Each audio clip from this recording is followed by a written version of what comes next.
Selamat datang di Analisa Kripto Nusantara. Analisis kripto harian hari ini adalah rangkuman singkat dan jelas tentang pasar aset digital di Indonesia. Mari kita mulai dengan yang penting.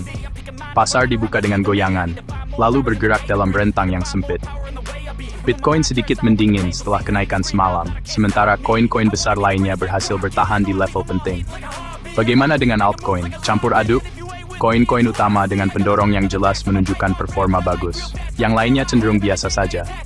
Sekilas data penting, likuiditas tipis di pagi hari Asia, lalu menebal menjelang sore hari Jakarta, dan sering melonjak saat sesi Amerika Serikat dimulai. Saat ini, aliran spot lebih mendominasi daripada perdagangan dengan leverage, dengan pendanaan yang hanya sedikit positif, jadi tidak ada sinyal tekanan jual yang jelas. Dominasi Bitcoin stabil, yang menunjukkan bahwa pasar masih mencari keamanan terlebih dahulu.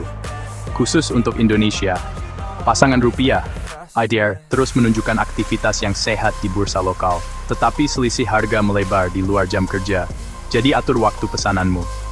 Jalur stablecoin tetap lancar, volume stablecoin lebih tinggi dari minggu lalu.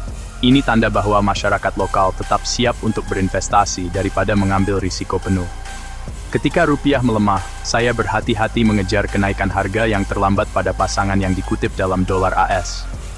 Saya lebih suka menempatkan entry secara bertahap pada buku pesanan rupiah, di mana saya bisa mengendalikan selip harga.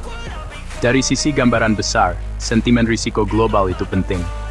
Jika pasar saham goyah menjelang penutupan sesi AS, pergerakan kripto harian di sini akan meningkat di pagi hari. Saya memantau indeks dolar dan mata uang pasar berkembang regional.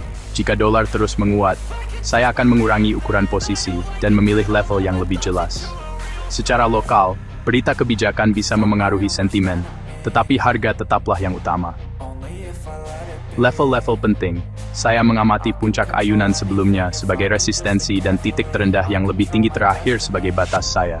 Jika Bitcoin bertahan di atas titik terendah yang lebih tinggi itu, hingga penutupan sesi New York, saya akan mempertahankan pandangan bullish untuk 24 jam ke depan. Jika tidak, saya memperkirakan akan ada penarikan likuiditas yang cepat ke zona permintaan berikutnya sebelum pembeli kembali masuk.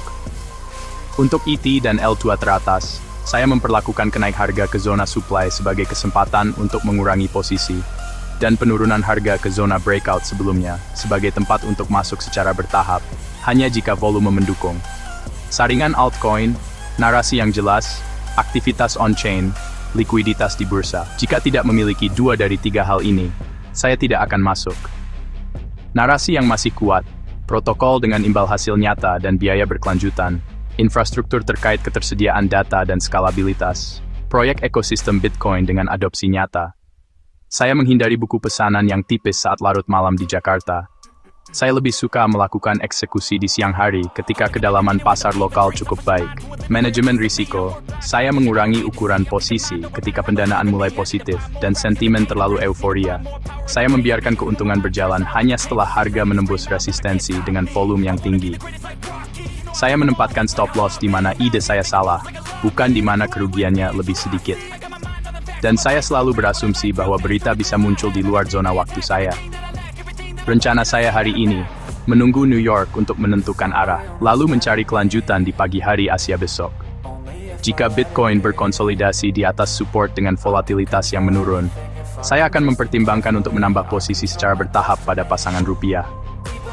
Jika harga turun dengan volume yang meningkat, saya akan membiarkan pesanan beli saya di level yang lebih rendah, dan hanya fokus pada narasi yang lebih kuat.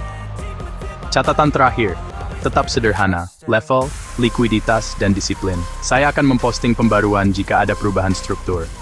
Tekan tombol subscribe untuk tetap selangkah lebih maju di pasar aset digital Indonesia.